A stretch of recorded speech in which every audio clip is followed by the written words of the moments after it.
Oh, can you do a video where Brad presents instead of you? Oh, it's just so fucking stupid. People don't know what they want. So, how about an April Fool's video where Brad presents the video instead of you, Karl? Let's just, Who's that an April Fool's? It's an April Fool's for who? Oh yeah, Karl, do an inside joke for 1% of your fan base. It's going to piss off the majority of viewers. Yay! Business, man.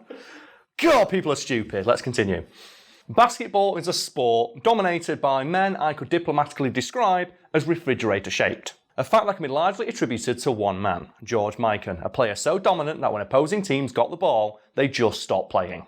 So describe George Mikan for us. Well, he was a 6'10", 250-pound basketball-playing powerhouse who was just so utterly dominant at the sport that, as we're about to discuss, he's led to several rule changes as a direct result of just how fucking good he was. And he's like described as the first big man of basketball because he was the first player over a certain height to be drafted to a team. 6'10". Yeah, that's fucking huge. That's like up there on me. That's like what me looking up at you is. And you'd think with the reputation basketball players have today as being ginormous, huge men, George Mikan would have been a natural fit for any team, but no, when he was first drafted to his first team in like college or some shit, basketball fans just writ him off as like, oh, novelty. It's like, oh, he's never going to make it because the prevailing idea at the time was that large, tall men couldn't play basketball.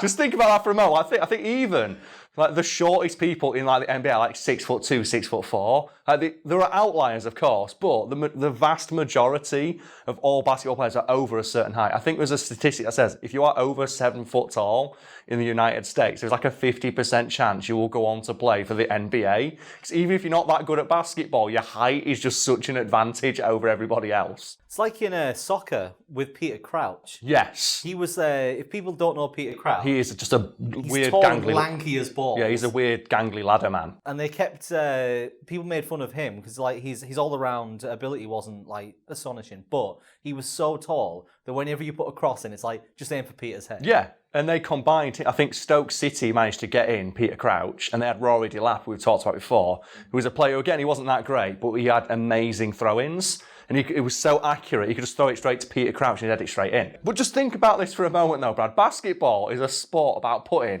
a ball into a hoop like 10 foot in the air, and this guy can reach that without jumping. And all the fans are going, oh no, it'll never work. Basketball is the sport of the 5'7" tall man. It's like, fuck you. How could anybody think that a sport where you literally have to throw something upwards is not going to be benefited by someone who's already up there? Well, the theory was that large men, especially men as large as Mikan, were just simply too tall and gangly and awkward to have the finesse of a basketball player. And to be fair, they were correct. And like Mikan's initial foray into the world of basketball wasn't that great, mostly because he wasn't that confident in his size. And his coach noticed this and went, Mikan, you're the biggest fucking guy on the court. You don't need to be careful. You should be dominating every game you're in. And what he did to like improve his confidence and help him with his like hand-eye coordination is make him take ballet lessons, where he made him dance with the smallest girls he could find, so he got used to controlling his frame around people half his size. And after that is when Mikan just started winning every game. One of my girlfriends was 6'3" and wore heels. So you can imagine. Hot. You got a number? Well, this is years ago now. Probably not. Oh, but okay. You can imagine me trying to dance with her. Like I imagine that just stand on her toes. Do, do, do, do, do, do. Oh no. That's how you do it, man. Just do, do, do, do. Just there, Brad, just dancing with Giganta the man beast. You say he was trying to match Mikan with the shortest women he could find. Yes. What if he got one that was like 5 foot? We probably did. It's like a 3 foot difference. Yeah, so that's. It's like he's just holding her shoulders. But he did it to help him learn how to control his size. And he says this how you should move around people who are smaller than yourself. And obviously that helped his footwork as well, because obviously one of the things he was really bad at was just like, 'cause he was so awkward and it's like lean on the door frames and shit. And it just helped him basically just gain confidence in himself, which just turned him into the most formidable asset his team had. Because the moment that Mikan realised, no, fuck you, I'm 6'10", I'm winning this shit, his team just started utterly steamrolling every other team they came against. Like, largely because he was so massive that he could do things that nobody else on the court could. What kind of stuff could he do? Let's start with the defence, and Mikan was so tall that when the other team had the ball, he could literally stand in front of the net and just bat the ball aside as it went in. Isn't that against the rules? Well, it is now because of Mikan, because at the time he played, nobody thought that there was anyone tall enough to pull that shit off, so they never thought about making it against the rules. So obviously, because it wasn't against the rules, Mikan could literally just stand in front of the net and just bat every ball aside that was going in, completely neutering any offence the other team had. So you could just catch the ball as it went in. It's like, oh, it's not against the rules, fuck it. So the moment the other team got the ball, and Mikan, go on, assume the formation. Right, guys, coming in? No. Okay, thanks. I hope it wasn't that he just blocked them. It was that he put his hand through the net and just put his fist like that. I think that is against the rules. There's literally no way the ball can But get yeah, in. he could just swat it aside, because I think the rule is if the ball is going into the net, you can't hit it aside. Oh. But the idea was like, well, no one can jump or reach that high, so let's not make it a rule. Until Mikan came along, and every time someone did that, it'd go, get that shit out of here! That's a weird rule that you wouldn't be allowed to parry a ball aside if it was going in. Only if it's about to go in. So if it's as it's going up, you can, but as it's going down, so there's basically like an invisible line above the net. Yeah, think of it I think the rule is when it reaches apex after that and it's going down, then you can't. Right. Because basically what you're doing then is you're goaltending. It'd be like just holding. You might as well just hold your hand in front of the net at that point. Yeah. But that wasn't a rule when Mikan was about, so that's what he did. And people fucking hated it. And you're probably thinking, Brad, that sounds infuriating, but we're not done yet. 'Cause on offence, he was even worse. Because he was so tall, he could grab the ball and place it in the net, and nobody could stop him, because no one could reach that high, remember? And he got to the point where his team's offence and defence revolved entirely around passing the ball to him, because as soon as he got the ball, he could put it straight in the net. So what he'd do is he'd just stand next to the net, catch the ball from his team, which was thrown so high nobody else could reach it, and place it gently in the net, and then walk to the middle and start again. That's got to be where that Fresh Prince scene came from. Oh, man, no. Pass the ball to Will. Pass the ball to Will. I love that in sports movies, though, where there's one kid on the team who's clearly better than everybody else, and they say, no, this is a team game. No, it's fucking not. Like in the Mighty Ducks, when they get that player who's better than everybody else, and the coach says, no, we work as a team. So, no, that kid's clearly better. Pass it to fucking him. Just let that kid win the game. It's fine. We can either have fun or win. We can't do both. Choose, coach. Stop being a dickhead. Also, that coach is an arsehole. Because do you remember the story for the Mighty Ducks? I've not seen the Mighty Ducks. Okay, well, the story for the Mighty Ducks, people don't remember, like Brad, because he's probably going to watch it after this to edit it. Yeah. Is this lawyer who's super into winning, gets sentenced to community service and says, oh, you have to coach this pee-wee hockey team. And obviously, at first, he's all about winning, so he realised, no, it's the fun of the game. But about halfway through the movie, he realises that due to a technicality, the best player in the league is playing for another team when he should be playing for his team because of like where he lives and where he goes to school. And I'd like to mention that at this point in the film, this lawyer has like turned over a new leaf and realised now, playing sports is about having fun and making friends. But the moment he realises the best player in the league is on another team, even though on that team that kid's presumably made friends and he's having fun, he throws a screaming bitch fit getting put on his team, and the kid fucking hates it. Is this seen as being a negative thing? No, it seems to be a positive thing, because obviously that kid is an arsehole and he learns, oh no, the real thing is making friends and having fun. But that gets thrown out the window by that lawyer the moment he realises, no, I can get a good team. I can poach the best player in the league for my fucking team to be an arse. I can separate this kid from friends that he's made to put him on my team with people who don't like him. Fuck this kid, no, win this league for me, even though I'm doing it for community service. Oh God, that guy's an asshole. So slapping the ball out of the net as it's about to go in? Yes. That rule literally exists because of Mikan? Yes, one man is the direct cause of that rule, and that'd be hilarious on its own, but there is another rule change that Mikan almost single-handedly resulted in for basketball, and that is the invention of the shot clock. Because as you can imagine, Mikan was quite dominant, and as soon as any team came against him, they realised, well, it's fuck all we can do. We can't beat him in a straight-up basketball match, because he can knock the ball out of the net, and as soon as they get the ball to him, he's just going to put it straight in. We can't do anything. And I think some teams tried fouling Mikan, which didn't really work, because he was so fucking huge, they rarely did damage to him, and even if they did, he would usually just play through his injuries, because even if he couldn't run, he'd just walk to the end of the court, get the ball, and put it in. So a tactic that some teams developed was, as soon as we get any lead we can, it doesn't matter how small it is, and as soon as you do not let go of the ball. Just hold it in your hands and don't fucking move. Because at the time, that wasn't against the rules. And some players were so brazen about this, they will put the ball on the floor and sit on it.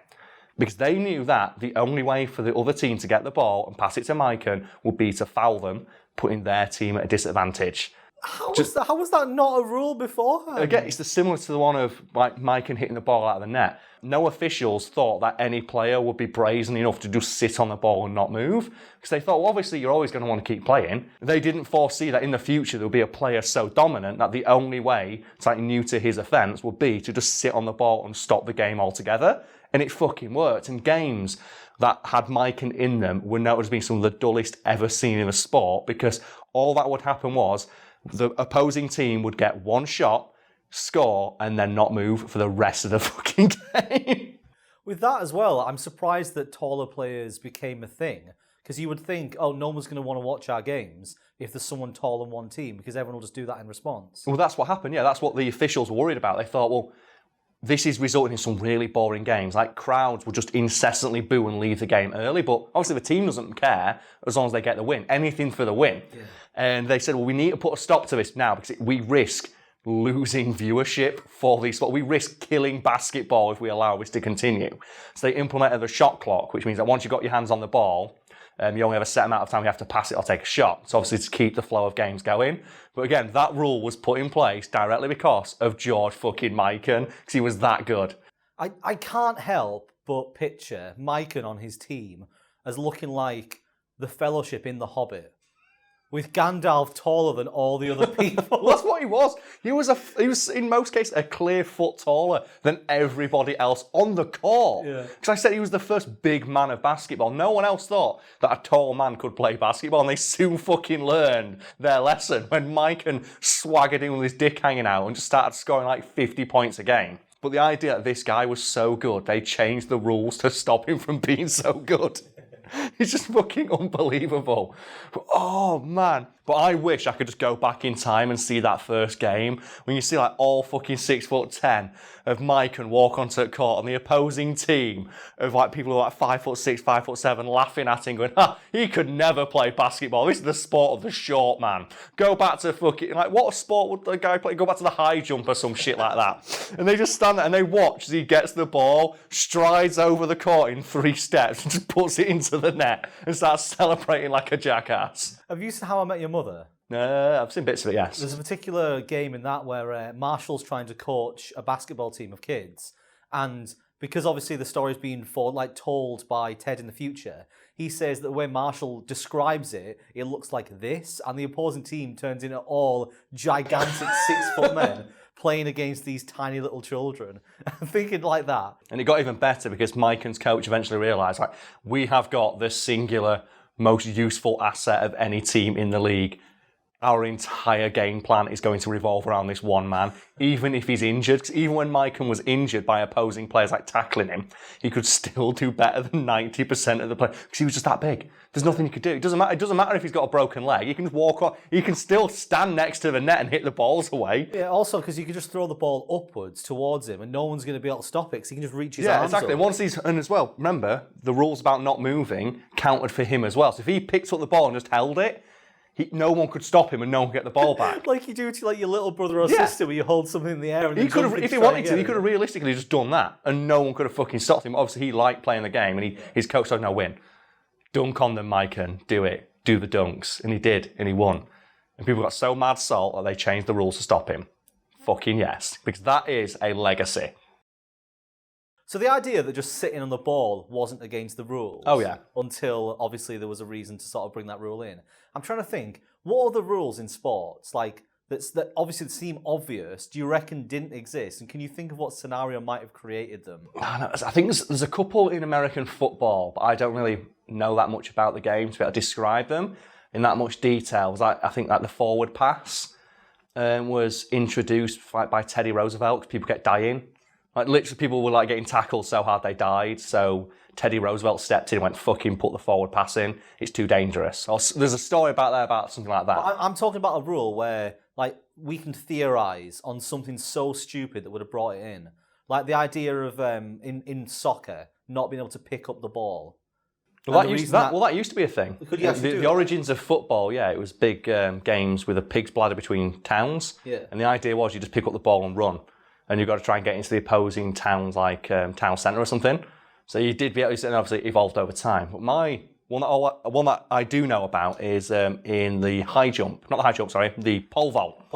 A rule that is in place now is that you are not allowed to pick up the bar and then put it back on when you go over it, because there was a guy, I forget the name of, but his entire pole vault technique revolved around no technique, just go over it in whatever manner you can, and then he'd grab the bar in midair and re-rack it, and then get off the bar. That's incredible. Yes, because one of the rules in the pole vault is as long as you are off the mat, if the thing falls off, it doesn't matter as long as you're off the mat before it lands on the mat. So he realised he can either catch it and throw it up in the air, land and roll off and counts, or put it back on.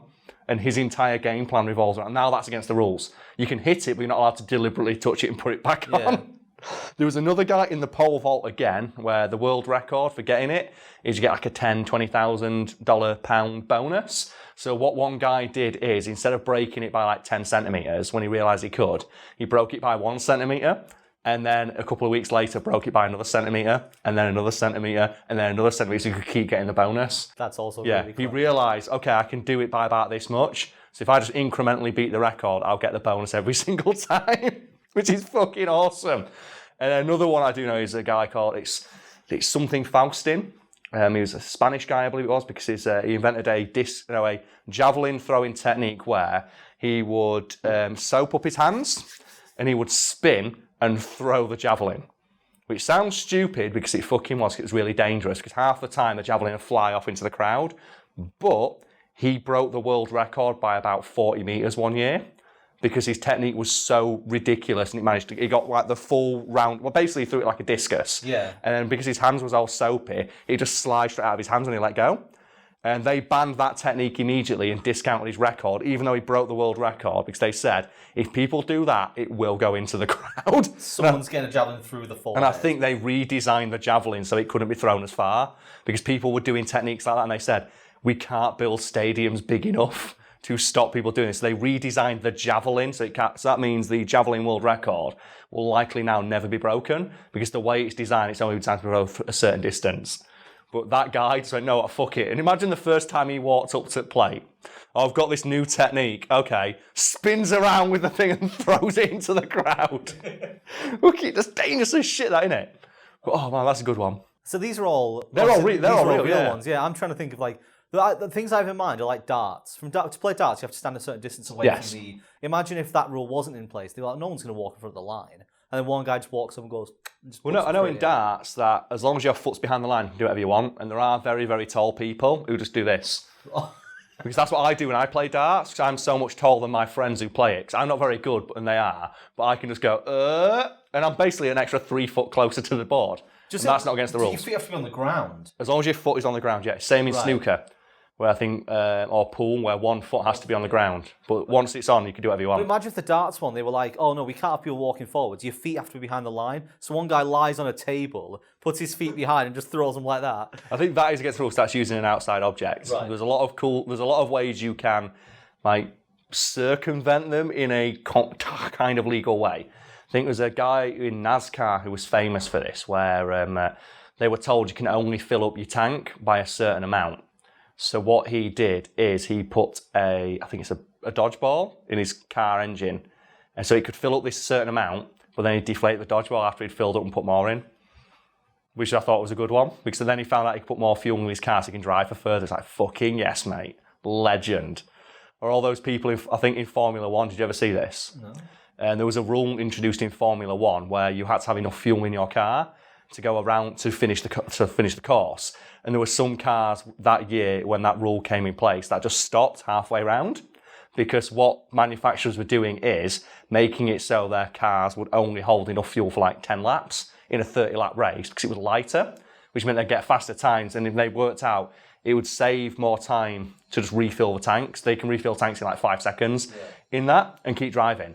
And that year when they said, no, you can't do that anymore, because it's making the sport look stupid when people are pulling up every 5 seconds to get more fuel, and cars that year just stopped halfway round. But imagine getting to that level where you are building fuel tanks that can't get you around the track enough times because it makes your car lighter and gets you an extra few seconds on each lap, which you can then offset by putting them on. Oh, it's fucking great. I love shit like that. We talked before about the cricket bat one. It was, I think I heard it on QI, the idea that there wasn't a rule about how wide your cricket Yeah, bat and some could guy be. came in with a cricket bat this wide. It's fucking awesome. Yeah, I just love that. Like that guy one day sat down with his like manual of the rules of le cricket or whatever they would be taught. Oh, yeah. And he's flipping through the pages and he's like, "Hang on, there's no restriction here on the size of my bat. Let's do this." Yeah, there's boys." loads of stuff like that. It's like in golf. Like, there's no set way clubs are supposed to look, really. So that's like the one in Happy Gilmore when he makes the fucking hockey one. Yeah. You could realistically do that if you want. It's just obviously there are set designs that people like and for specific purposes. Could you not get one then that's designed to hit something in a perfect straight line? There are ones like that and they are banned. Yeah. Because there are ones that people have made that let people drive like 500 yards and they're banned immediately because it's like, no, you're using outside influence. So I imagine like 2 blocks with a pivot in the middle, and you can just put your golf there clubs are at swings. there are clubs out there that are banned because they let you do that. There are 500-yard driving clubs that are now for that, which is awesome because sport is stupid and fun.